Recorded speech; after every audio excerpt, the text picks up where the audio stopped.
Ажырасу боюнча Казакстан 2-орунда деп Енді сексологиядан бөлек бізде қандай проблемалар бар? Көбінесе туысқандарда болып жатады.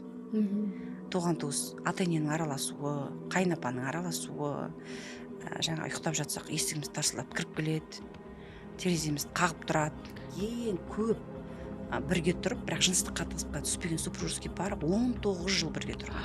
Әйел уже 40-тан асып кеткен. Ақша таппайтын күйеулер бар, жұмыс жасамайтын ер адамдар бар, әртүрлі. Осындай кезде не істеу керек әйел адам? Неге еркектер любовницаға жүгіріп кетеді?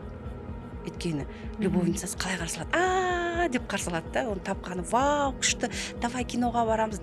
Яғни ол жаққа барғанда эмоция алады. Әйеліне барса үйде, қашан келесің, қайда жүрсің, не істеп жатсың, қанша таптың, айлығың қайда? Ақпарат көп, біреуді ұрып кетті, зорлап кетті деген ақпараттың барлығы біздің энергиямыздың, күш қуатымыздың азаюына ықпал етеді. Біз энергиямызды көп әлеуметтік желіге, керек емес өсек айтуға, біреумен ұрсысуға, сондай нәрсеге көп жұмсап жібереміз. Біреудің тарапынан жаңағы сипалау, құшақтау, өзінің еркінен тыс сондай кез келген қыз баласы көрген деп айта аламын. Не только еркектердің изменасы.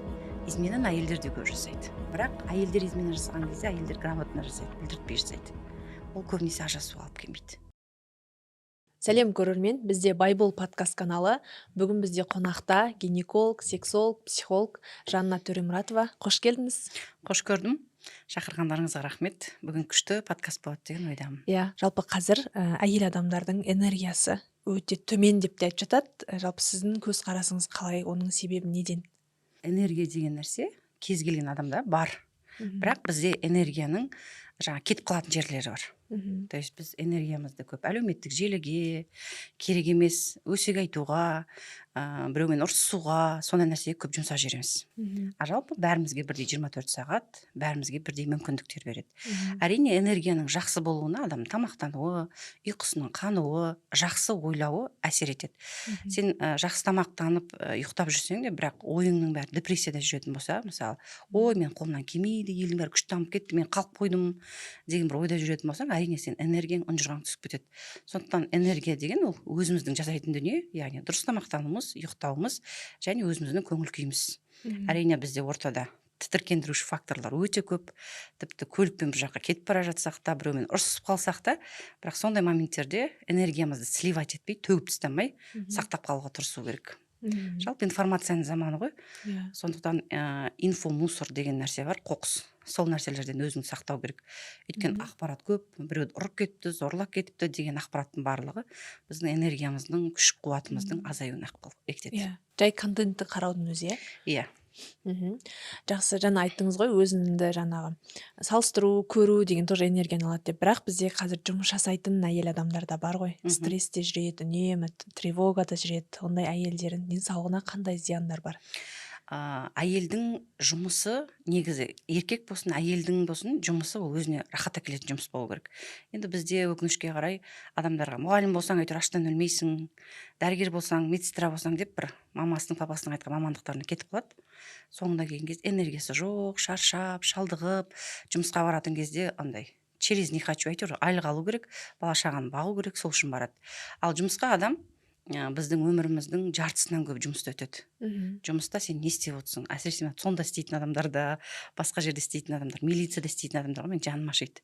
Егер расымен соны жақсы көретін адамдар болады, сол мамандығын, сол жерде ол шынымен жетістікке де жетеді, жұмысына құлшынып барады. Сондықтан мамандық таңдау кезде адам қателеспеу керек. Одан кейін әйел адам ақшаны қуып кетпеу керек. Негізі бізде өзі жаратылысымызда әйел адам кішкене андай на расслабоне дейді, рахаттанып, өзінің сүйікті ісімен айналысқан кезде ақша оңай келеді. Ал әйел адам мен бала шағамды бағу керекпін деп бүткіл өзінің бойына ответственность дейміз ғой, жауапкершілікті алып алып, еркектің мамасы болып, отбасын бүткіл нәрсесін шешетін әлгі пахан сияқты болып кеткен кезде, ол кезде действительно оның энергиясы емес қой. Оның энергиясы әйелдік энергия.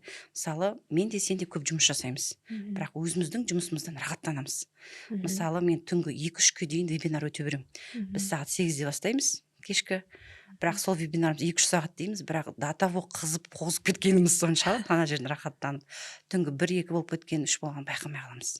Сосын ертесі таңертең шаршамай шалдықпай жұмысымызға тұрып келе береміз. Неге? Өйткені сол жерден біз рахаттанамыз. Мен мамам айтады, сен 2-3 сағат вебинарды не айтасың соншалықты дейді.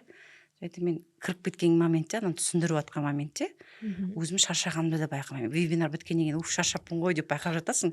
Аха. Бірақ сол үшін кез келген адам өзінің сүйікті мамандығымен айналысу керек. Одан кейін әйел адам көп жауапкершілікті ала бермеу керек. Мгм. Көп ала берген кезде соңына келгенде выгорать етеді. Өйткені әйел адам табиғаты, оның табысы өзінің косметикасына, өзінің анау мынау расходтарына жету керек. Отбасын асырау, ол Аллах тағаланың жаратылысы о баста еркектің міндеті. Әйелдік энергия беру, Аха. стимул беру. Қазір осы жерде атакаға шығуы мүмкін. Мынандай ақша таппайтын күйеулер бар, жұмыс жасамайтын ер адамдар бар, әртүрлі, иә. Осындай кезде не істеу керек әйел адам? Иә, ондай еркекті бірақ изначально таңдаған кім деген сұрақ туындайды. Жарайды, таңдап қойды. Таңдап қойды. Енді бұл жерде мынандай мәселе бар да. Еркекке көп зат қажет емес. Мгм. Еркекке диван, бір жұмысқа киіп баратын джинсы мен футболкасы, ішетін тамағы болса, ол диванда жатып, жұмысына барып келіп жүре береді. Мгм. Материалдық дүниелер, әдемі перде, үйге бір жиһаз алу, қыдыру дегенде көбінесе әйел адам өте қатты, біз өз материалдық дүниеге қатты қызығамыз. Иә. Сол үшін еркек адам не үшін жұмыс істейтінін түсіну керек. Оны қалай түсіндіреміз? Вот. Әйел адамның потребности көп болу керек. Мгм. Өйткені әйел адам өзінің потребностін өзі жаба беретін болса, еркек адам түсінбейді, не үшін ақша табу керек. Бар ғой үйде нан, жеп жатырмыз ғой. Телевизорым бар көретін, диваным бар ұйықтайтын. Не үшін мен жұмыс істеу керекпін? То есть шабыттанды. Еркек адамдарда эмоция болмайды. Біз әйелдер өте қатты эмоциональныймыз. Еркек адам өзінде жоқ эмоцияны әйелден іздейді. Егер үйге мысалы таксист болсын, азғандай бір табысы бар, сол табысты алып келген кезде әйел күштілеп эмоция беретін болса, еркек адам тағы тапқысы келеді. Бұл енді табиғатымыз. Осы жерде хейтерлар айтады, сонда немене, ол еркек өзі тұрмай ма, өзі жұмыс жасамай ма деп. Бірақ бұл жерде қанағаттанбай тұрған кім? Мгм. Сен ғой. Иә. Демек сен өзгеру керексің. Мм. Еркек қанағаттанып тұр, ол не үшін өзгеру керек? Яғни Өзгеру деген ой жоқ қой. То есть не үшін өзгеру керек деген, Вот не иә? үшін өзгеру керек. Сол үшін ол түсіну керек, не үшін өзгеру. Потому что мен деп байқаймын да, кейде еркек адам 10 мың теңге алып келсе, осы ақпа. Бұл жетпейді, көбірек табу керек. Уже еркекті он жырғасы түседі, мен таба алмаймын, мен неудачникпін, мен тапқаным жетпейді. Қойшы, одан да диванда жата берейін. Иә, сен бар да, жүр базарға барып тауып кел, сен күштірек табасың ғой деген пайда болады. Мгм. Еркек адам 10 мың теңге тауып келе, сен 10 мың теңге магазинге барып бірдеңе сатып аласың. Сол сатып алған затыңа қуанып, вау деш, еркек тағы да 10 мың теңге тауып келгісі келеді. Өйткені еркектің табиғаты сондай, оның психикасында эмоция жоқ болғандықтан эмоцияны сен арқылы алу керек. Мейлі 1000 теңге, 2000 теңге, яғни табысын әйел вау, күшті, керемет деген сайын ол отбасына тапқысы келеді. Неге еркектер любовницаға жүгіріп кетеді? Өйткені любовницасы қалай қарсы алады? Деп қарсы алады да, оны тапқаны вау, күшті, давай киноға барамыз. Яғни ол жаққа барғанда эмоция алады. Әйеліне барса үйде, қашан келсін, қайда жүрсің, не істеп жатсың, қанша таптың, айлығың қайда? То есть контроль мамасын көреді да ана жерде. Көп әйел мамасы болып кетеді, сөйтіп жауапкершілікті өзінің мойнына алып алады. Сол соңында выгорать етеді, сөйтеді да, мен үйдің еркегі де мен, әйел де мен деп энергиясы жоқ болып таусылып жүретін сол себепті. Әрине бұны бізге отбасымызда үйретпейді, көбінесе біздің рөлдеріміз ауысып кеткен. Мысалы, қыз балаларды оқытады, осы қыз бала ертең күйеуге шыққанда аш қалмасын, әйтеуір мамандығы бар деп. Еркек балалар қара жұмыс істесе де, әйтеуір күнің көреді дейді де. И уже бала қызды айтады, мен уже ақша табамын, значит мен оқыдым, мен ары қарай дамуым керек, оқуым керек. Еркек балада ондай жоқ. Бір әйтеуір бірдеңе табамын ғой. Күнделікті нан тапсам болды ғой деген. Сол изначально әке шешеміздің, енді оларды кінәлі емес, сондай бір аумалы төкпелі замандар болды. Бірақ біз әркім өзінің табиғатымен жүру керек та. Мына сексология деген ғылым бар ғой. Көбісі сексология сондай жатуды үйретесіңдер ма дейді. Иә, өте негативно қарайды ғой. Ұятсыздар. Иә. Негізі сексология деген ол жатуды үйрететін ғылым емес. Секс деген ол біздің бәрімізде загранпаспорт бар. Бәрімізде секс деген сөз жазылып тұр. Male немесе female деп тұр. Не әйелсің, не еркексің.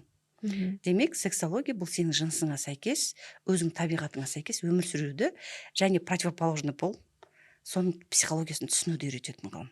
Өйткені біз әйелдер өзінің призмасымен қарайды еркекке, еркек өзінің призмасымен қарайды. Сол кезде екеуі бірін-бірі түсінбейді. Өйткені біздің полушарияларымызда, миымыздағы әртүрлі жұмыс жасайды, әлемді қабылдауымыз да әртүрлі. Неге түсінбейсің деген сөз дұрыс емес қой. Мысалы, неге түсінбейсің деген кезде еркектің даже әлемді көруі басқаша. Мысалы, еркек фокус қойған кезде бір затқа фокус қояды. иә. Ал әйел адам ол көп нәрсені көріп тұрады. Мысалы еркектің нәскиім қайда дейді ғой, міне тұр деп әйел келеді тауып береді. Сонда көзінің алдында тұрған холодильникте тамақ жоқ қой, қаяқта дейді, міне тұр деп тауып береді да әйел адам. Еркектің зейіні бір нәрсеге ғана қойылады. Мысалы әйел адам күйеуіңізге сен аптекаға бар дәрі ал, сосын магазинге барып продукт ал, сосын садиктен баланы ал дейші, бір нәрсені ұмытып кетеді ол. То есть аптекадан бір затты ұмытып кетеді, магазиннен бір затты алуды ұмытып кетеді, или баланы садиктен алуды ұмытып кетеді. Сосын әйел мен күнде істеп жүрмін ғой сол тірлікті, сен неге соны істемедің, бір-ақ рет тапсырдым деп ренжиді.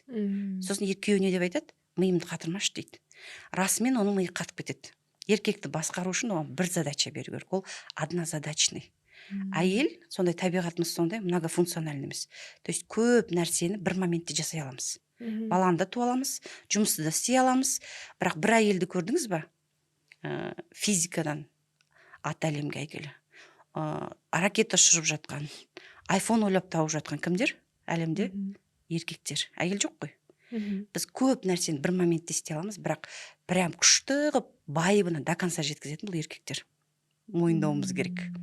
Өйткені олар бір нәрсеге фокус қояды и до конца жеткізеді. Біз фокусымыз шашырап кетеді ғой. Енді Аллах тағала сондай әртүрлі қылып жаратқан. Өйткені біз баланы да қарау керекпіз, күйеудің де бабын табу керекпіз, өзімізді әйел екенімізді де өзіміздің профессионал тұрғыдан да реализовать етуіміз керек. Енді бұндай осындай бір нюанстар түсінген кезде еркек пен әйел түсінеді. Мысалы күйеуіңді басқару үшін сен бірінші айтасың, сен бірінші қазір шыққан кезде жұмыстан келе жатқанда магазинге кір, сосын маған звонда, мен саған список жазып жіберемін. Ол соны істейді ғой. Сосын екінші тапсырманы бересің. Енді қазір шықты, аптекаға кіріп мына дәріні аласың. Ол соны істейді ғой. Одан кейін енді баланы барды садиктен ал. То есть бір задача бересің, ол күштілеп орындап береді. Ал әйел адам ол многозадачный, бәрін орындай алады. Осындай бір біздің психологиялық нюанстарымыз түсінген кезде өмір сүру оңай, бір-бірімізді түсіну де оңай. Әйел адамға көбінесе құлағымен жақсы көреді, еркектерге айтам, тамақ ұнамай тұрса да тамағын керемет дәмді болыпты деші, 10 рет пісіре береді ол тамақты. Сөйтеді де действительно сенің айтқаныңдай тамағы керемет дәмді болады. Окей. Мен құрбым айтып еді, мен осы ер адамдардың психологиясын зерттегелі өмірім жеңілдеді депші. Вот. Әйел мен еркек біз өзіміздің призмамызбен қараймыз ғой. Иә. Ол әркімнің призмасы әртүрлі. Мысалы бір ручкаға былай көлденеңнен қарасаң ручка, мына жағынан қарасаң нүкте болып көрініп тұрады ғой. Екеуінікі де шындық. Сол үшін әйел мен еркек бір-бірінсіз өмір сүре алмайды. Бірақ өмір бақи екеуінің басы піспей ұрсысып жүреді, конфликтте жүреді. Ол нормально. Ол нормально. Жақсы. Жалпы психосоматикада мынандай нәрсе бар ғой. Әйел адамдардың гинекологиялық проблемасы ер адамның қарым-қатынасына тікелей байланысты. То есть ер адаммен қарым-қатынасына тікелей байланысты. Гинеколог ретінде не дейсіз? Бұл жерде келісуге де болады, келіспеуге де болады. Бастапқы мысалы, допустим, бір әйел бар, күйеуімен конфликтте өмір сүреді, ода бүткіл гинекологиялық ауру бар. Бір әйел бар, күйеуімен конфликтте, бірақ ешқандай гинекологиялық ауру жоқ. Неге? Әйелдің өзімен қарым-қатынасы ғой бұл жердегі ең басты мәселе. Егер әйел күйеуіне қатты байланып, соның ұрыс керісін әрбір нәрсеге қатты мән беретін болса, мысалы, күйеуінің әрбір сөзі, оның изменасы соған қатты мән беріп, бүткіл өзінің өмірін соған байлап тастайтын болса, ол действительно гормональ өзгерістер болады, стресске кіреді, депрессияға кіреді, ерте ме кеш пе ол миома, киста, эндометриоз қалып келеді. Ал бір әйел бар, ол өзімен жұмыс жасайды. То есть күйеуі ол бәрі бөтен адам. Біреудің ойына байланбаған адамдар да. Даже күйеуімен ажырасып кетсе де, даже конфликт болса да, ол ауырмайды. Өйткені өзінің құндылығы өзінде. Демек, мен айтатын едім блогымда үнемі тұрмысқа шықпай тұрған қыздар негізі психологтың бір рет терапиясына бару керек депші. Жалпы мен ойлаймын, бізде ажырасудан біз дүниежүзі бойынша екінші орындамыз ғой. Иә. Соны азайту үшін үйленбей тұрып, еркекте, әйелде сексологтан, гинекологтан, урологтан, психологтан бір сабақ өту керек. Жалпы бұл шетелдерде практикада бар. Екеуі мысалы өмірде біз қалай жүріп жүрген кезде тек қана жақсы жағымызды көрсетеміз ғой. Қыз әдемі болып киініп шығады, деп майысып тұрады. Еркекші гүлмен келеді, жаным, күнім деп тұрады. Ал өмірде үйленгеннен кейін басқаша болады. Адамдарда ожидание мен разочарование болады. Сол үшін ажырасып кетеді соңында келгенде. Сен мен ойлағандай емес екенсің. Ал ана орталықтарда прям қандай ситуация болады, сол кезде қалай шешесің? Өйткені бізде болашақта проблема болады. Мысалы, ата-енемен де араласатын адамдар болады. Сол кезде сол конфликтті қалай шешесіңдер екеуің? болмаса тіпті жақсы, а болып қалған жағдайда, то есть адам ана супружеский өмірдің проблемаларына дайын барады. Мгм. Одан кейін көп адам, әсіресе қыз балалар, бұрын жыныстық қатынаста болмаған, ойлайды бір анау свадьбаның әдемі ақ көйлек киіп тұрған жерімен бітеді оның фантазиясы. Иә. Бірақ жұбайлық өмір, түнгі өмір, еркек пен әйелдің арасындағы ара қатынас, ол жайында білім жоқ. Қазір өкінішке қарай маған аптасына 1-2 қыз вагинизм деген аурумен хабарласады. Вагинизм деген мүлдем жыныстық қатынасқа түсе алмайтын әйелдер. Күйеулері әйтеуір қолымен үйкелеп бітіріп жүреді, енді ұлы сөзде ұят жоқ.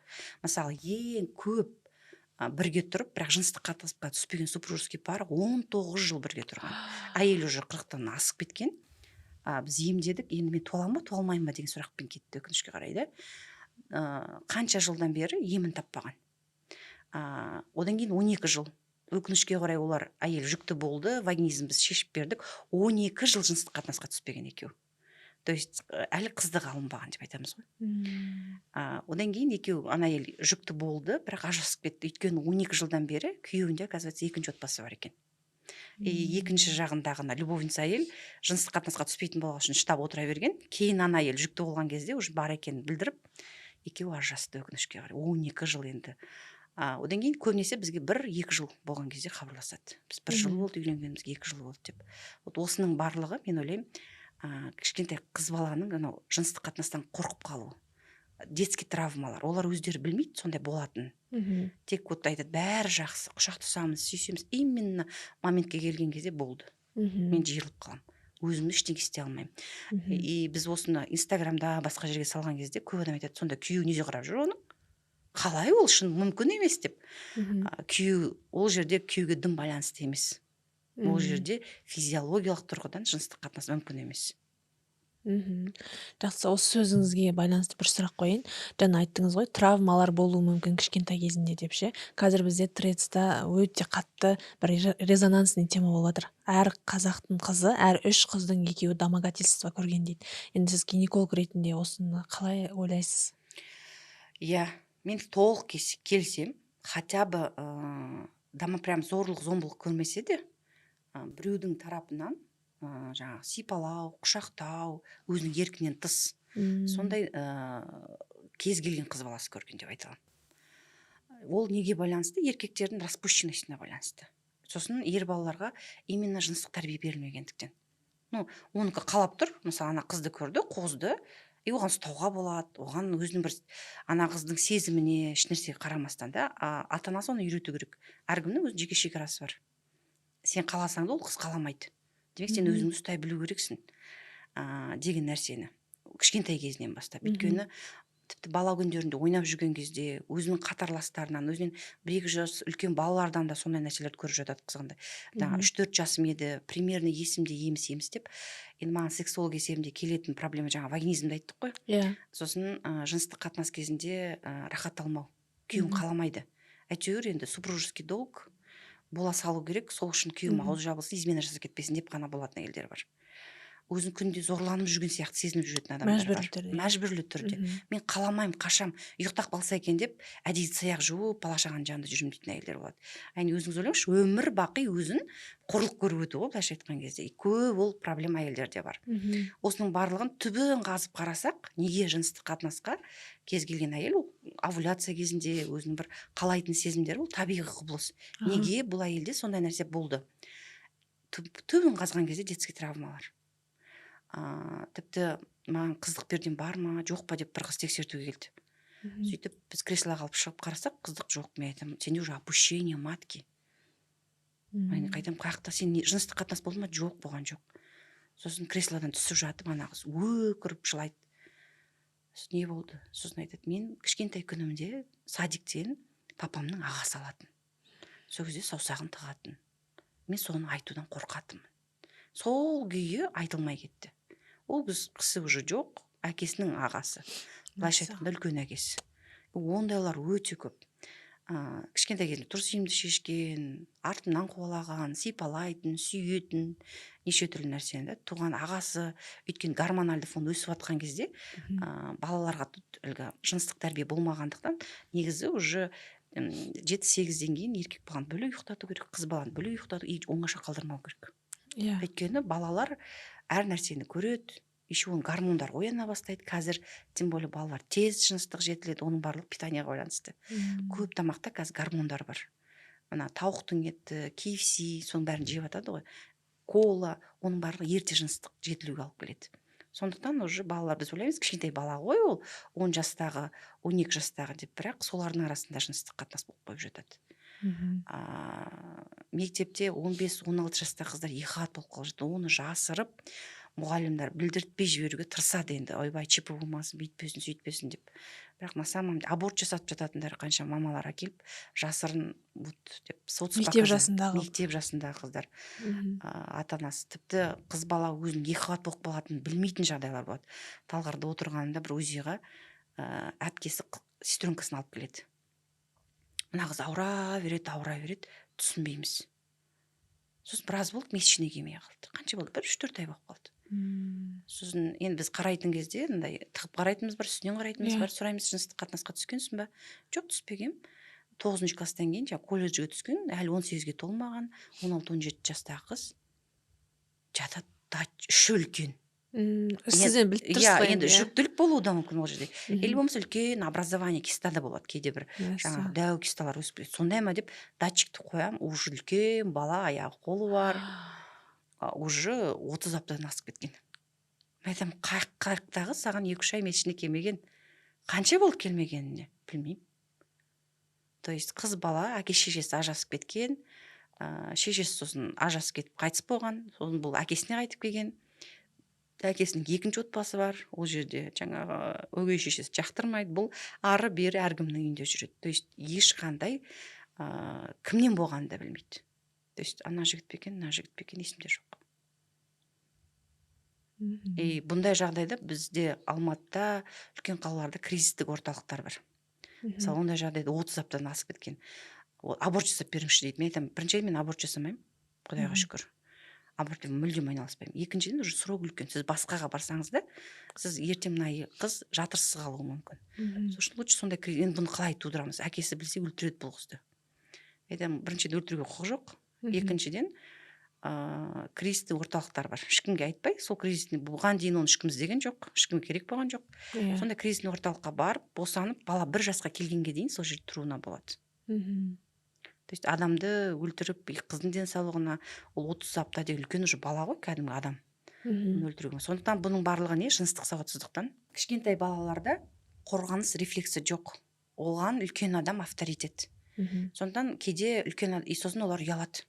Олар білет интуитивно, что дұрыс емес нәрсе жасалып жатыр. Бірақ қорқуының әсерінен айтпай қалып қояды ата-анасына.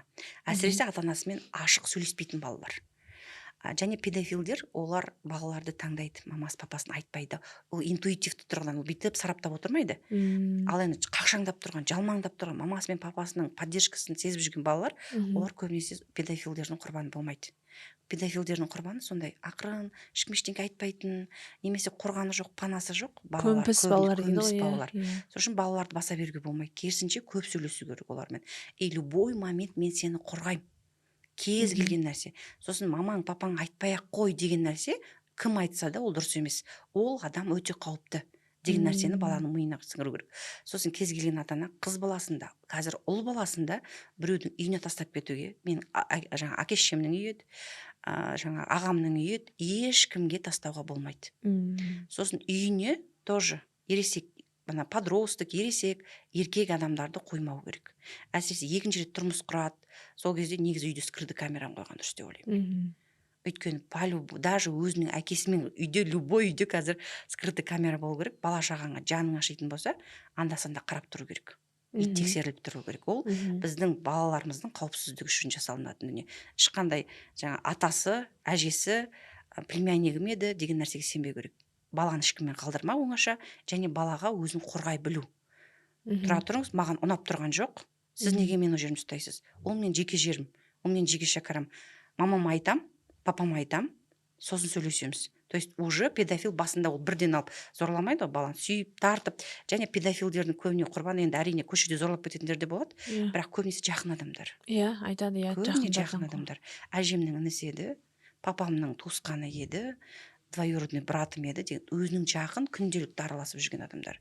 Жау алыстан келмейді көбіне. Бір подкастымызда психолог ханым айтқан еді, жалпы әр бала ол ата ананың аманаты деп ше. Ол менің туғаным еді, туысым еді деп емес, балаға аманат деп қарасаң, үйіңе бөтен еркектерді жолатпа деп.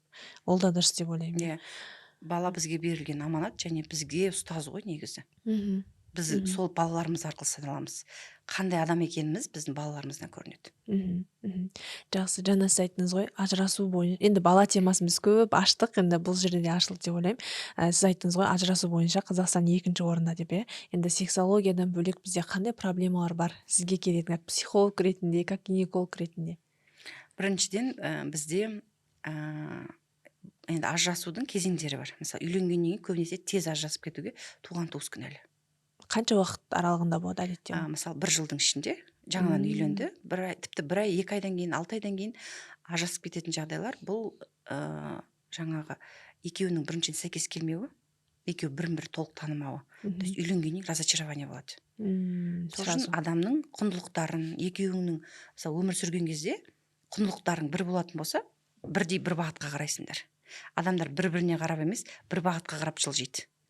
Сол үшін неге қызығады, ол қандай адам, әбден жақсылап танып біліп алу керек. Сосын қыздарға айтам, күйеуге шығардың алдында әдейіге кризисный ситуация создавать ет. Қиындық жағдай. Бүйтіп қалды, сөйтіп қалды. Ана еркектің реакциясына қара.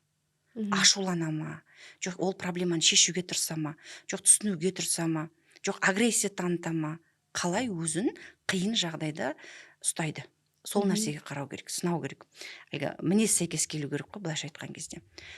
Екінші, кейін бара ажырасудың себептері көбінесе туысқандарда болып жатады. Туған туыс, ата-ененің араласуы, қайынапаның араласуы, жаңа ұйықтап жатсақ, есігіміз тарсылдап кіріп келеді, тереземізді қағып тұрады. Есіктерін ашып қойыңдар. Бір нәрсені айттық қой. Есікті ашып ұйықтаңдар. Жаңа жыныстық қатынас кезде енді әртүрлі звуктар бірдеңе шықса, есікті қағып не істеп жатсыңдар. Негізі ондай нәрсеге ешкімнің араласуға құқығы жоқ. Сосын әркім өзінің баласын қарға, жаңа баласын аппағым дейді дегендей, әр адам өзінің баласын жақтайды ғой. Қыздың әке-шешесі өзін жақтайды, қызын. Ер баланың ата-анасы мына жалмауыз менің баламның басын айналдырып алды, доғалап алды деп айтады. Сөйтеді, келіні жау. Ол қалай келін жау болады, өзінің немересінің анасы болашақтағы да. Сол үшін керісінше сендер өздерің бір-біріңді таптыңдар, біз араласпаймыз деген қағидадан ұстану. Екеуінің проблемасын өзі шешу керек. Бірақ енді екеуі шеше алмай жатып, көмектесіңізші деп келсе, ол бөлек әңгіме. Біздің әке-шешеміз керісінше өзінің ақылын айтқысы келеді, бірдеңкесін үйреткісі келеді. Ал әр заманның өзінің бір ерекшелігі болады. Сондықтан сенің ақылыңды сұрамаса, ол жерге араласудың қажеті жоқ. Ол ажырасуға алып келеді. Әсіресе маменькин сыночек, жаңағы мамасының айтқаннан шықпайтын ер азаматтар, олар біріншіден өсе алмайды, инфантильный, все время сол мамасының емшегіне байланған күйі қалады. Қыз күйеуге шыққан кезде ол ер азаматқа күйеуге шыққысы келеді, опора көргісі келеді, поддержка көргісі келеді қиналған кезде. Ол маменькин сыночек емшегін еміп жүрген бір бала. Или сен оған мамасы боласың, мамасының орнына, бәрін опека болып. Или болмаса қыздар алады да ажырасып кетеді.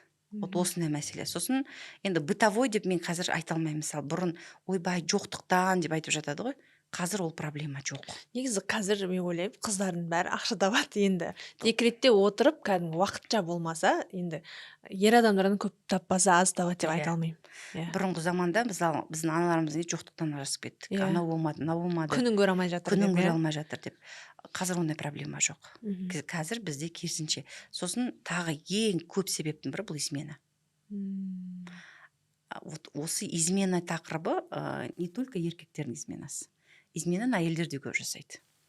Сондықтан измена тақырыбы. Бірақ әйелдер измена жасаған кезде әйелдер грамотно жасайды, білдіртпей жасайды. Ол көбінесе ажырасуға алып келмейді. Мәссаған. Және бір таңғаларлығы, өзім қатты таңғалдым.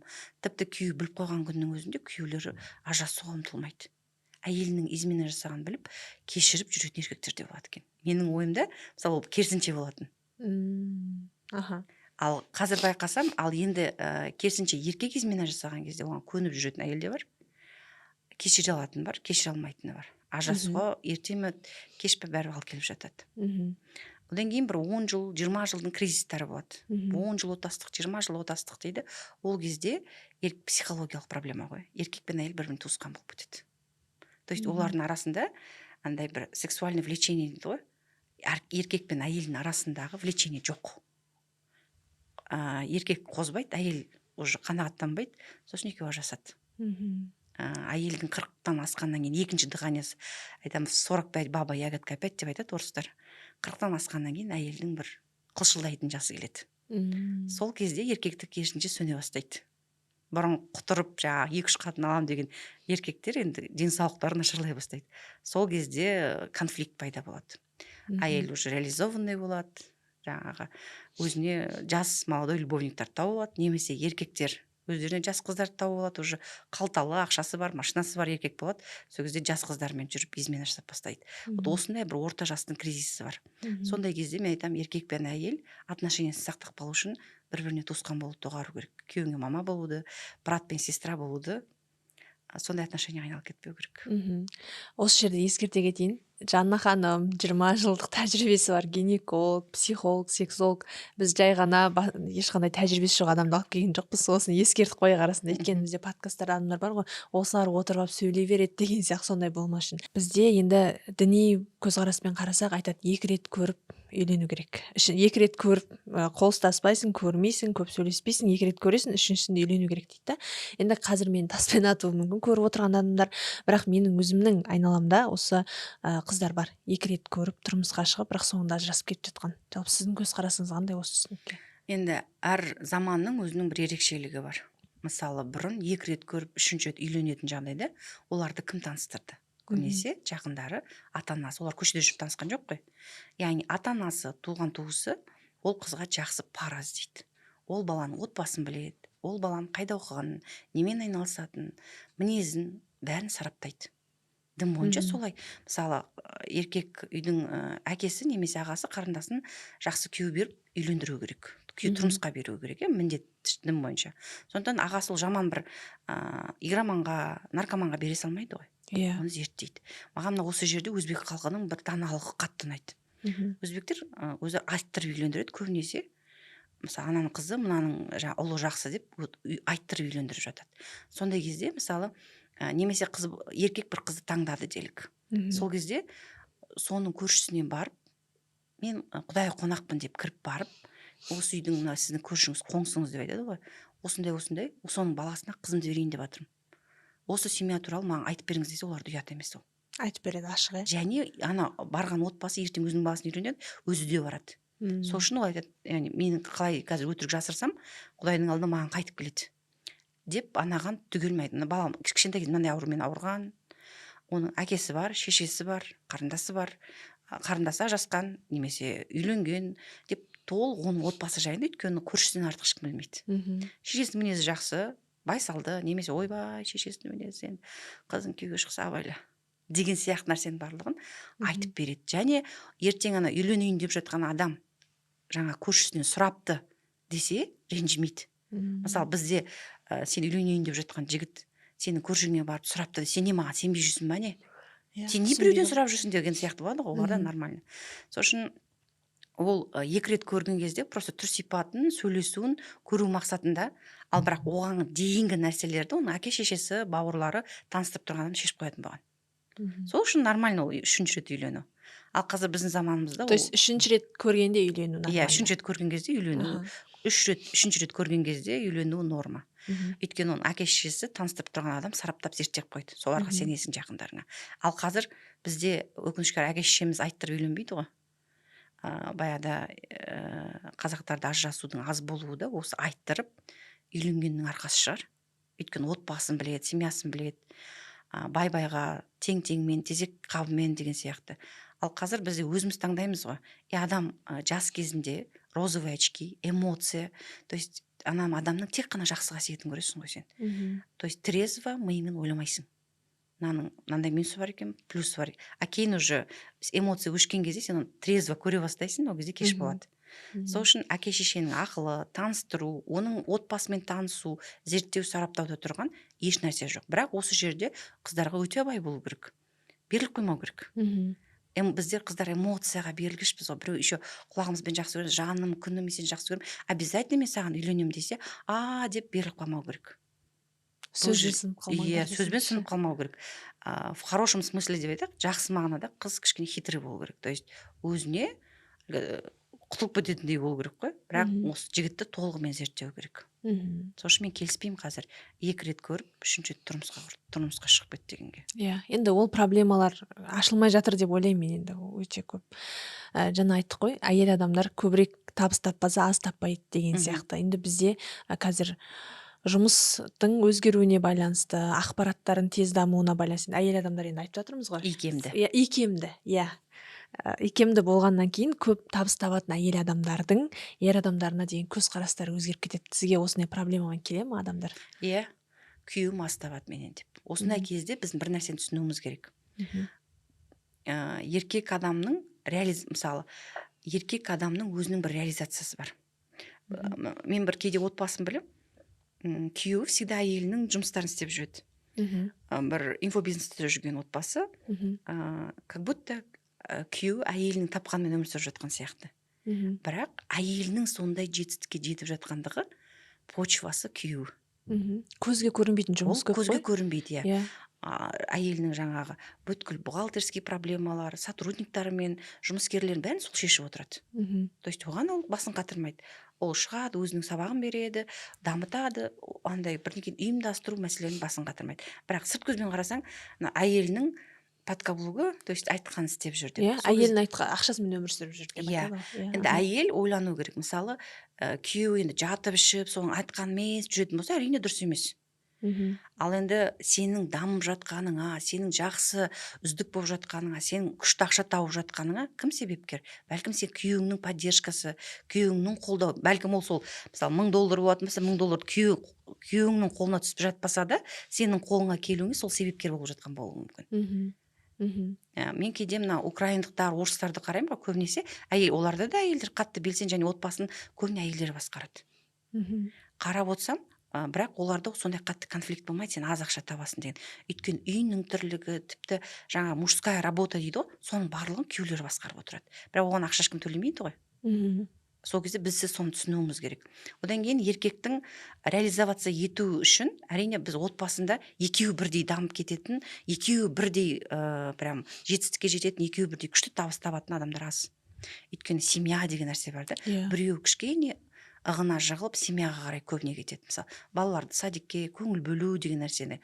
Осы кезде енді бұл жерде обоюдный болу керек. Егер әйелдің потенциалы қоғамға шығу, жарқырап жүру болатын болса, онда күйеуі сәл көлеңкеден қалады.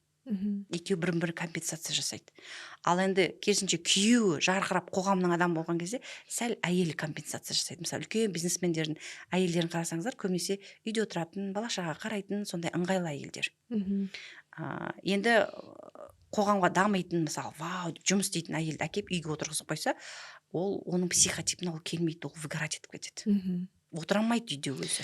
Иә, потенциал шықпаса, ол негативный энергия болып шығады ғой. Вот. Сондықтан әйел мен еркек бұл жерде бірін-бірі кішкене дополнять етеді, инь-янь сияқты. Bir жерің сенікі қатты шығып тұрса, оныкі кішкене кіріңкі болады. Сол үшін бұл жерде біз айтпауымыз керек, мен дамып жатыр, неге анау дамымай жатыр деп. Сен түсіну керексің, сенің дамып жатқаның соның кішкене пәсең болғанынан. Егер ол қатты дамып жатса, сен пәсею керексің. Иә. Осы кезде бізге алтын ортаны таңдай білу керек. Мен ойлаймын, енді бұл ақпараттың көптігінен де шығар. Еркек көп табыс табу үшін, әйел көп ақша тауып кетсе мынандай болады деген неше түрлі контенттер бар ғой біздегі. Мүмкін олардың да эгосына тиюі мүмкін да. Мысалы, менің айналамда да бар, мысалға, әйел адам өте жақсы табыс табады, күйеуі баласын садикке, мектепке, қосымшаларына бәрі тасиды, но бірақ өзінің тоже жұмысы бар. Бірақ аз табады, но бірақ ол отбасында сен қаржылай тепе-теңдік емес деген нәрсені көрмейсің. Өте жаңағыдай жарасымды үйіп отырған отбасы. Демек бізге сол нәрсеге бейімделу керек, және оны норма деп қабылдау керек сияқты. Бұл отбасы деген екеудің келісімі ғой. Бізде андай формула жоқ, еркек көп табу керек та, әйел аз табу керек. Бізде сол рамкаға бәріміз тығады. Және құндылықты ақшаға байлап тастаған. Иә, мысалы, сенің еркегің әйелде андай құндылық, мен ақша тауып жатырмын, тауып жатқан жоқ, значит ол еркек емес деген сияқты. Бірақ сен ақша тауып, мысалы, отбасыңды, бала-шағаңды уайымдамай отырғаның, бәлкім сол күйеуіңнің арқасы ғой. Егер сен, өйткені мысалы менен де біреу сұраса, сен бәрін өзің үлгересің бе? Жоқ, үлгермейсің. Мысалы, мен жұмыста отырғанда бала-шағама көңіл бөлінбей қалады. Ал енді сен күйеуің егер сол нәрселер, сол дыркаларды деп айтайықшы, сол тесікті жамап бітеп отырған болса, ол нормально. Мынандай ғой, екеуінің келісімі. Мысалы бізде кейбір қыздар бүйтеді ғой қазір, күйеуің күшті ақша табу керек, а сен ақша жұмсап жаңа энергия беріп только үйде отыру керексің. Осыны айтайықшы, иә, розовый очки. Я розовый очки, мен отырам, только ақша жұмсаймын, кафеге барам, купи айфон, купи там кафеге апар, айфон алып бер, болды, сонымен сенің міндетің, сен еркексің ғой деген сияқты болуы мүмкін да. Ол да норма. Онда сен сондай еркек табу керексің, который үйінде әйел отырғатын, сондай әйел жақсы көретін. Ал енді бір әйел бар, оған үйде отырғызып қойсаң, оның потенциалы бар да. Жалпы әйелдердің 3 психотипі бар. Бар ғой әйелдер үйде тамақ пісіріп, бала шағасын садикке апарып, бассейнге апарып, жиналыстарға қатысып, кешке үйге келіп, әдемі үйде отырғаннан кайф алатын әйел бар. Мысалы, сен үйде отырсаң, үйде выгорать етіп кетесің. Даже күйеуің бәрін әкеп отыр, бірақ сен просто балаңды садикке апарып, үйге келіп отыратын болсаң, ол выгорать етіп кетеді. Өйткені сенде потенциал бар. Иә, шығу керек. Мысалы, мен өзім үйде отыратын әйел емеспін. Иә. И сонда психотипті, и егер сонда екі психотип бір-бірін атпастареттер бір-бірін теу жүреді ғой, сен де күйеуің, допустим, қатты бизнесмен, публичный личность болатын болса, екеуің сыймай қаласыңдар. Ол сәл тыныштау, ұлпан жарайды, сен дамай бер дейтін адам болса, екеуің бір-біріңе нормально. Сол үшін отбасын құрған кезде біз біреудің шаблонына миымызға құйып берген сол рамкаға өзімізді сыйғызудың қажеті жоқ. Әр отбасының өз принциптері. Иә, отырасың, сөйлесесің. Давай былай істейік, ұнамай жатыр. Сен шаршадың, допустим, әйел адам, да? Давай мен осы айда демаламын, сен больше өзіңнің профессияңа, мен бала шағамен осы айда отыра тұрайын. Потом әйел өзі выгорать ете бастайды ғой, мен болды, кетуім керек, қоғамға кетуім керек деп. Сол айтасың, давай осы жол осылай жасайық. Яғни әр отбасы өзара диалог құру арқылы сол мәселені шешу керек. Және еркек күшті табу керек, әйел таппау керек деген понятие жоқ. Но бірақ енді ер адамның отбасын асырау ол базалық қажеттілік. Енді оны біз кішкентай күннен балаға құюымыз керек. Сен еркексің, енді еркек бала тумайды, извини меня. Әйел адам жүкті болып, бала туып жатқан кезде ол ешқандай ақша таба алмайды. Сол кезде өзін қорғансыз сезінбеу керек. Оның артында күйеуі, қорғаны, безопасность беретін, защитнигі барын, қорғаушысы барын сезіну керек. Мысалы, мен тіпті айтатын едім, үйленбей тұрып, сексуальный темперамент деген бар, сексуальный конституция деп айтып жатады. Оған да өте қатты мән беруіміз керек. Өткенде мысалы бір қыз айтады, мен жалпы мен үйленбей тұрып жыныстық қатынасқа түсуге қарсымын. Бірақ ол қыз айтады, сіз солай айтасыз, бірақ мен жігіттермен жатып көремін, вдруг ол маған төсекте ұнамай қалады үйленгеннен кейін. Мен біліп алу керекпін ғой. Біреулер қуып кетеді, біреу әлсіз болады, біреу мықты болады.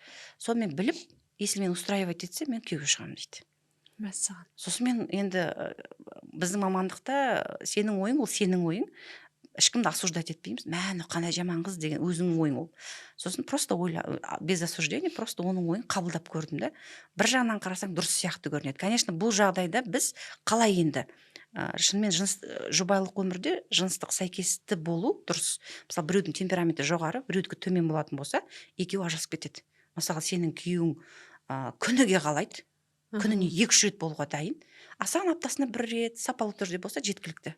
И сен күнде күйеуің бола берсе, сен өзіңді зорланған әйел сезінесің. Өйткені сен қалап тұрған жоқсың. Ал мүмкін сондай жағдай болды делік. Или керісінше болуы мүмкін. Мысалы, әйелі күнде қалайды, а күйеуі қаламайды. Қашып жүреді, мен шаршадым, баш, ары баш. Или сосын не істейді, защитный, не сен шлюха сияқты деп ұрысып тастайды әйеліне. Мен қалай сен жаман әйел сияқты, не желпіңдеп жүрсің деген сияқты. Өйткені оның темпераменті басқа да. Сол үшін үйленердің алдында біз темперамент зерттеп аламыз. Оған арнайы тесттер бар. Оған болады жатып, зерттеп көрудің қажеті жоқ. Қажет емес. То есть оны темпераментті тестпен, жалпы действие арқылы былай білуге болады. Сосын екі көрші темперамент бір-біріне сәйкес келеді. Мысалы, бізде темперамент жоғары, орташа, төмен деп бөлінеді ғой. Жоғары мен орташа, немесе орташа мен төмен бір-біріне сәйкес келеді.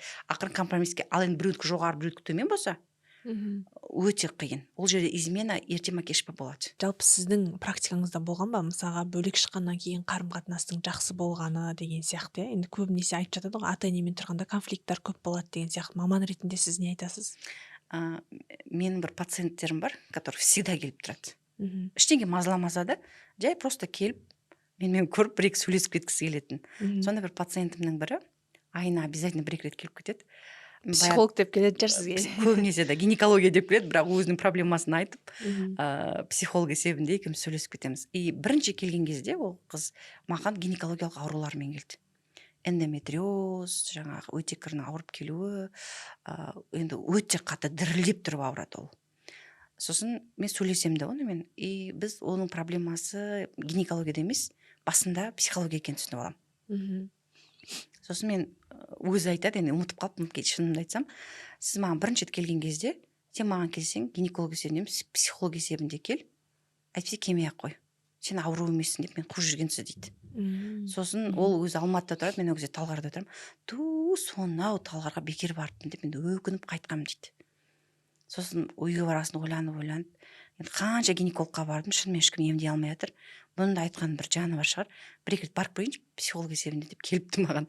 И қазір ай сайын келіп тұрады. Бұл проблеманы айтып отқаным, ол қызда енесімен тұрады, ата енесімен. И бірінші келін прям угнетениесін көру, өздері Өзбекстаннан келген, көшіп оралман қазақтар. И ол жақта әлгі келінді қатты ұстайды ғой. И күйеуі ана әке шешесінің көзінше оны адам көрмейді, дейді. Ана еркек сияқты жүреді да, мен еркекпін, сен әйелсің деген сияқты боқтап сөйлеп, төсекте спальняға кіргеннен кейін нормально кәдімгі басқадан ба? Жаным, күнім дейді да. И ана әке шешесінің көзінше, өйткені шешесі сен подкаблук болып кетпеу керексің, қатынның сөзін сөйлеп кетпеу керексің, бір жақсы сөз айтып қалса, немене сен қатыныңа жағымпазданып қапсың, емшек берген ары жат, көт берген бері жат деген сияқты нәрселерді айтып, баласын қайрайтын болған. Сол үшін әке шешесінің көзінше ол әйелін жек көретін, жаңағы тұр десе тұрғызып, отыр десе отырғызатын еркектің образында жүреді. Кейін бізбен жұмыс жасады, и мен бөлініп шығу мүмкін емес, мен өлген кезде сол үйдің өлігім ғана шығатын шығар дейді. Хотя үлкен келіні. Мынау ыңғайлы болғаннан кейін үйленген балаларын шығара береді да. Сосын әйел адам өзімен жұмыс істеу арқылы бөлініп шықты ол. Күйеуі дәу 3 этаж коттедж жасап берді. Бөлініп шығып, қазір күйеуімен спокойно күшті өмір сүреді. Мысалы өткенде айтады, кететін кезде өмірі бетінен сүйіп кетпейтін еді, кететін кезде. Жұмысқа кетіп баратқанда бетінен сүйіп, келген кезде өмір ондай болмаған. То есть жұмысқа кетіп баратқанда келген кезде бетінен сүйіп амандасамыз екеуміз дейді. То есть отношенияның өзгеруі. Яғни біреулердің араласуы қаншалықты екеуінің махаббатына былайша айтқанда кедергі келтірді. Қазір бөлек шықты, екеуі проблемасын шешті. Хотя үлкен кісілер, 40-тан асқан. Біз бірге тұруды, то есть біз бөлек тұруды не жасап жатқан жоқпыз. Жоқ, біз оны реклама жасап жатқан жоқпыз. Менде біздің команданың ішінде бір қыз бар. Ол ата енесін жаңа наоборот өзінің абысындарынан қызғанады. Солардың үйіне кетіп қалса, или енесі бір емделуге больницаға келсе, келгенше асығады, енем қашан келеді екен, атам қашан келеді екен, ура деп, жаңа келетін кезде қуанып отырады, бүгін атам келеді деп ше. Адамдар ана келмесе екен, наоборот қыдырып кетсе екен деп қуанып жатады ғой. Ол керісінше, өйткені оның ата енесі оған керісінше балаларына қарайды, үйін ойламайды, жаңа тамағын пісіріп қояды, қолынан келсе де, то есть бала шағам не болды екен деп уайымдамайды. То есть өзінің әке шешесінен де жақын болып кетті. Сосын бұл жерде опять же отбасы бір қатып қалған формула жоқ, тек қана ата анамен тұру керек, немесе бөлек шығып кету керек деген. Әр жағдайда әр түрлі. Бізде қыздардың самооценкасымен жұмыс жасау керек деп қазір өте көп айтып жатыр ғой. Сіздің практикаңызда болды ма осы именно осы отбасылық өмірде ыңғайлы болып кеткеннен кейін, самооценкасы төмен болғаннан кейін осы ажырасуға алып келді, немесе отбасылық басқа да проблемаларға алып келді деген сияқты?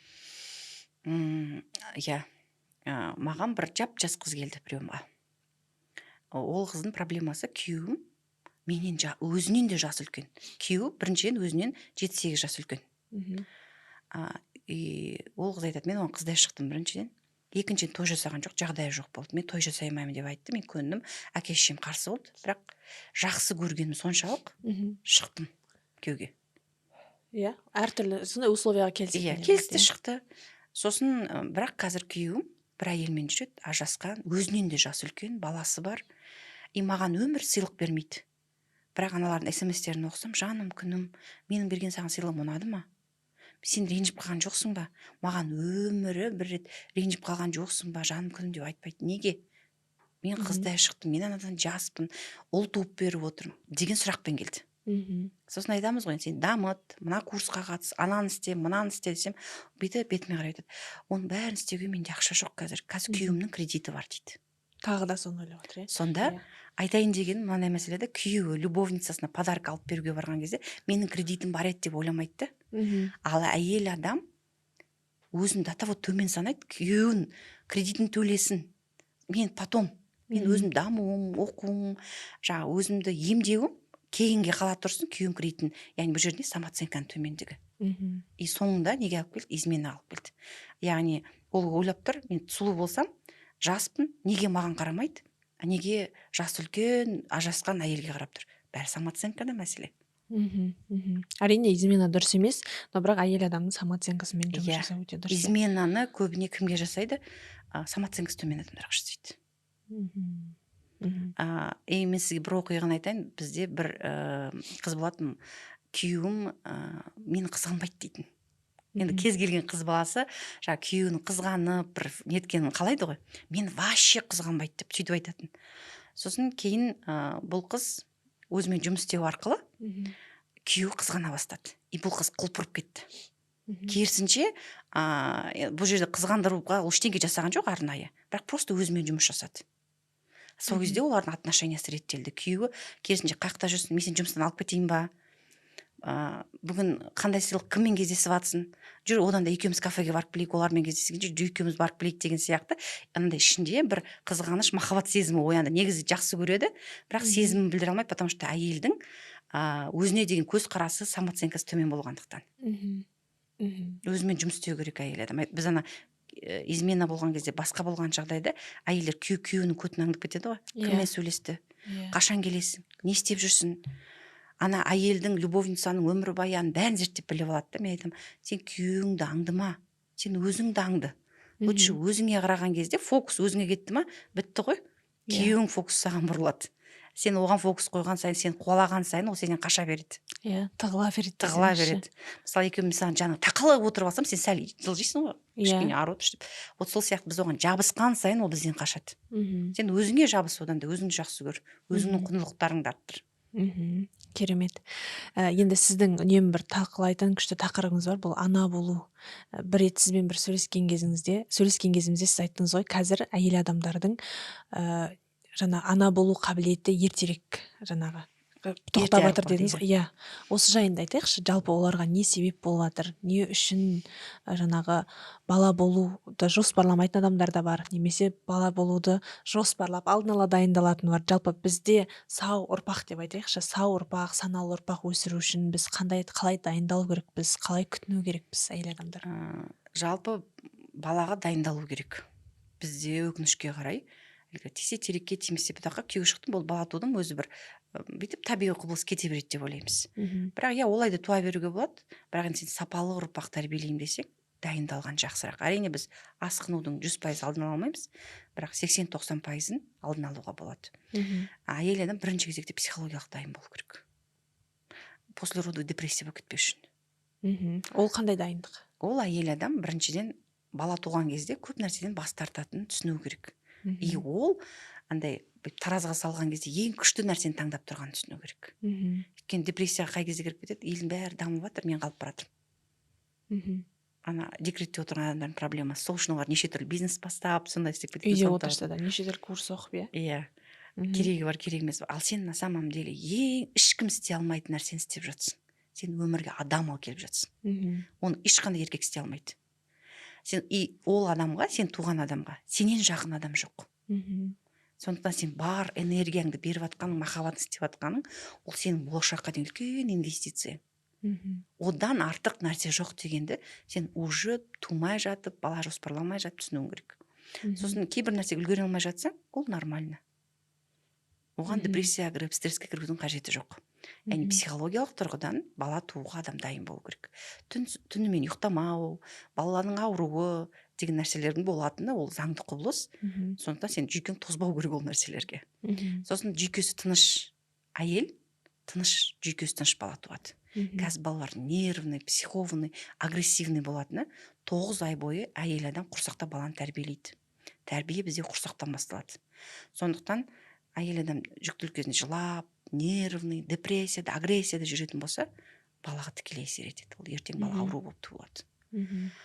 Одан кейін денсаулық мәселесі. Ол прям алтын қағида. Дені сау әйел ғана дені сау бала туады. Өліп бара жатсаң да. Қазір әйелдер өзін андай бір герой санайды. Ой, үш баламды да анемиямен тудым деп. Иә. Мен айтамын, сен балаларыңды ауру болғаныңды білесің ба, өзіңнің ұрпағыңа балта шауып жатқаныңды түсінесің ба. Анемияға негізі емдеп, ол тек қана анемия емес, тістің мәселесі, құлақтың мәселесі, көздің мәселесі, жүрек, бәрін бір профосмотрдан өткізу керек. Осы жерде біз бала жоспарлауды негізі еркектерден үйренуіміз керек. Еркектер жолға шығатын кезде, мысалы 9 сағат алыс жолға жүретін болса, машинесін обязательно СТО-ға кіргізіп, баллонын бәрін тексереді, жолда қалқамайын. 9 сағат, иә. Ал біз 9 сағат емес, 9 күн емес, 9 апта емес, 9 ай бойылға жүктілікке дайындықсыз барамыз. Содан кейін жүктілік кезінде біреудің кариесі асқынады, ойбай тісім, сосын антибиотик ішемін ба, ішпеймін ба деп сұрайды. Мен айтамын, біз құдай емеспіз. Ол сенің антибиотик балаңа қалай әсер ететінін біз білмейміз. Жүктілік кезінде максимальный без лекарств. Өйткені ешкім тәжірибеге мыңдаған әйелді алып алып, антибиотик беріп зерттеп көрейік деп ешкім зерттеген жоқ оны. Сонда сенің балаңа ол ертең құлағының естуіне, көзінің көруіне, басқа да жүрек ақауларын әкеле ме, әкелмей ме білмейміз. Бірақ тісің іріңдеп жатса, ертең тісің іріңдеп шіріп өліп қалмас үшін беруге мәжбүр боламыз. Сол үшін бүйректің ауруы, жүректің ауруы, көп әйелдерде именно жүктілік кезінде бүйрегінің асқынуы шығады. Ойбай, мен жүрегімде ақау бар екен деп атады, білмеген ауруларында. Осыдан біраз жыл бұрын материнская смертность болды, жүкті әйел қайтыс болды. Алматыда ма? Иә, 18 жаста. Сонда алғашқы жүктілігі неден қайтыс болды деген кезде жүрегінде, оказывается, порок сердца бар екен. Жүрек ақауы бар екен. Өзі білмеген ба? Оны 18 жасқа дейін ешкім тексермеген, зерттемеген, білмеген. Жүктілік кезінде уже жүрегі сыр беріп, зерттеп бастағанын анықтаған. Жүктілікті үзуге кеңес берген, бірінші баласы бас тартқан, конечно, әйел қайтыс болды. Аяғы ауыр болып қайтыс болды. Аяғы ауыр болып қайтыс болды. Сондықтан ондай нәрсе болмас үшін сен өзің ағзаңды толық тексертіп ал. Жаңағы 9 айлық жүктілікке дайындал. Бүйрегің, если ауру бар ма, лучше емдетіп ал. Иә. Мұрныңда проблема болуы мүмкін, өйткені жүктілік кезінде бізде жаңағы ауада, мұрнында там перегородкада бірнеге тоже емделіп ал. Тамағыңда ауру бар ма, оны емдетіп ал. Зобың бар ма, эндокринологқа барып, мен жүктілік жоспарлап жатырмын. Жүктілік кезінде қандай дәрі ішемін, қалай ішемін, не істеймін, емдеп ал. Өйткені жүкті емес кезде бізге емдеу оңай. А жүктілік кезде біз ойланып отырмыз, балаға қалай әсер етеді екен деп бізден сұрайды. Мен айтамын, ешқандай ғалым тәжірибе жүргізуге оның құқы да жоқ. Екі қабат әйелдерді алып, давайте біз сендерге мына дәріні беріп көрейік, и зерттейік деп, подопытный кролик деп. Сосын уже беруге тура келеді, и қорқып отырасың. Сосын әйелдер жүктілік жоспарлап жүрген кезде до рентген өтіп алу керек өкпесін. Өйткені көп әйелдер қорқып жүреді. Менің тәжірибемде өте көп болды. Рентгенге өтеді, мен жүкті екенін білмей қалыппын. Оказывается, менде сон 4 апталық жүктілік екен. Енді бола ма, болмай, мен көреміз туған кезде. Өйткені облучение ғой рентген. Кітті өтіп қояды, білмей. Сондықтан жүктілікті сен уже жоспарламай тұрып өтіп ал, одан кейін уже өтпейсің, өйткені оның рентген болсын, флюора болсын 1 жылға жеткілікті. Жаңа витаминдеріңді көр, кальций, магний, не жетіспейді ағзаңа, темір жетіспей ма, сол нәрселерді қабылдап, ішіп, әрине жүкті болсаң, қолбақ қып. Сосын біз жүктілікке дайындалу дегенде тек қана әйелді ойлаймыз да, жүктілікке дайындалады деп. Бірақ еркекті ұмытып кетеміз. Бірақ ұрықтың сапасы 46 жұп хромосоманың 23 әкесінікі, 23 шешесінікі. Демек, әкеміздің денсаулығы бізге әсер етеді. Бізде ойлайды ғана, әйел адам ғой баланы көтерген, соған жауапты. Әрине, жүктілік 9 ай нагрузка бізге түседі, бірақ ұрықтың сапасы күйеуімізге байланысты. Негізі осыны жүктілікті жоспарлап жүрген отбасы жіберу керек бір-біріне ше. Иә. Бізде гинекологтың осы 2 рет замеші болды бізде. Сосын толық тексерісін өткізген кезде бізге терапевт айтқан, сен өзің қалай тексерісін өткізесің, дәл солай сен күйеуіңді тексерісін өткізу керек деп. Иә, өйткені ұрықтың сперма нашар болатын болса, ұрық сапасыз болады да, өзін өмір сүруге қабілетсіз екенін түсінеді да, и өмір ары қарай дамытуды тоқтатады. Мысалы, басы жоқ бала дамымай қалды. Не істейді ол, басы жоқ. Ары қарай уже табиғи сұрыпталу жүреді 12 аптаға дейін. Сол үшін вообще ВОЗ бойынша 12 аптаға дейінгі жүктіліктерді бізде угроза кезінде сақтауға тырысамыз ғой. Ол кісілер айтады, сақтамаңдар дейді. Ол табиғи сұрыпталу. Егер өмір сүруге қабілетті бала болса, ол қалады. Біз адамды өлтіру оңай емес қой. Әрине. Ол тырмысып болсын қалады. Ал өмір сүруге қабілетсіз бала болатын болса, ол түсіп кетеді дейді. Сол үшін не вмешивайтесь дейді. Табиғи сұрыпталуға араласпаңдар дейді. Ал 12 аптадан кейін ол уже демек дені сау, уже әйелдің денсаулығына байланысты болғандықтан көбіне уже жүктілікті сақтауға болады деп айтады. Енді ВОЗ бойынша, әрине, бірақ біз оған бағынбаймыз ғой. Қанап келді ма, болды, ойбай деп сақтауға тырысамыз. Барлық жағынан. Жақсы, бізде подкастта соңғы сұрағымыз болады. Біздің подкасттың аты Байбол ғой. Сіз үшін байлық деген не? Байлық мен үшін жүрегімнің тыныштығы, менің айналамдағы адамдар. Тіпті мен кейде бүйтіп ақ төсекте жүрегім тыныш, миым тыныш, төрт құбылаң тең ұйықтап жатқаныма, төрт мүшегім түгел өзімді бақытты санаймын. Мен кейде күліп айтамын, ақ постельдің, ақ төсектің қадірін менен артық түсінетін адам жоқ деп. Себебі дежурствода жүрген кезде түнімен ұйықтамайсың. Сөйтіп бір таңғы 5-6-ларда ұйқың қатты келген кезде, ана бір білмеймін 40 жыл тұрған бір диван бар, ескі құсқы, адам отыруға жіберген. Соның үстіне бүйтіп басыңды қойып қисайып бара жатасың да, сол зыз деп ана дежурство тағы да шақырып алып кетеді. Сосын үйге келіп ана төсекке жатқан кезде өзіңді күшті, керемет, бай, қуатты сезінесің. Сондықтан байлық деген әрине біз көбінесе материалдық дүниеге тіреміз. Ол да керек. Онсыз болмайды. Ақ төсек сатып алу үшін, тыныш ұйықтау үшін, қарның тойып, тыныш өмір сүру үшін ақша керек. Бірақ тек қана ақша емес. Ол ең бастысы біздің жүрегіміздің тыныштығы. Еш нәрсені уайымдамай, тыныш ұйқыға кетудің өзі үлкен бақыт. Керемет. Бүгін өте күшті сұхбат болды деп ойлаймын. Егер бүгінгі подкасттан өте күшті идеялар алсаңыздар, пайдалы болса таныстарыңызға жіберіңіздер. Әсіресе кішкентай балалары бар, бала жоспарлап жүрген, жолдасымен қандай да бір конфликттар болып жүрген отбасыға міндетті түрде жіберу керек деп ойлаймын. Рахмет сізге. Бүгін подкастқа, Байбол подкастына шақырғаныңызға рахмет. Сізге де рахмет. Бізде жалпы қоғамымызда бір ұят нәрселерді, ұят емес нәрселерді ұят деп қабылдайды. Сол үшін оны жасырып, тұншықтыруға тырыстырады. Керісінше ол нәрсені шешуге тырысу керек. Балаларымызға жыныстық сауаттылықты беру, өзіміз де жыныстық сауатты болу, ол ұят емес. Сондықтан мен қазақ қоғамына арнап, ұят емес деген жыныстық сауаттылықты арттыруға арналған қазақ тіліндегі тұңғыш сексологиялық кітабымды бүгін Байбол подкастына әкелдім. Рахмет, күшті. Байбол подкасты қазақты действительно бай қылатын, ой санасын да, қалтасын да бай қылатын керемет канал болып дамысын. Ой, рахмет. Жана ханым, күшті. Маған қазір мынандай ой келіп тұр. Давайте біздің подкасттың атынан осындай бір 3 кітап сыйласақ. Оқырмандарға. Дәл осы кітап өте күшті. Сіз өзіңіз жазғансыз, жыныстық сауаттылық бойынша. Керемет. Осы былай жасайық, осы подкастты бөліскен, тредста деп айтайықшы, қазір ең күшті сол жақта активно болып жатыр. Осы подкаст скрин жасап, тредста бөлісіп, Жанна ханымды, мені белгілесеңіздер, және комментарийға өздеріңіздің осы подкасттан алған инсайттарыңызды жазсаңыздар, сол қатысушыларға, то есть көрермендерге біз 3 кітап сыйлайық. Біздің атымыздан болсын. Мына кітапты өзім алам, бірақ менің атымнан сол сіздің 3 кітабыңызды сыйлайық. Окей? Рахмет, сау болыңыз. Рахмет сізге. Рахмет.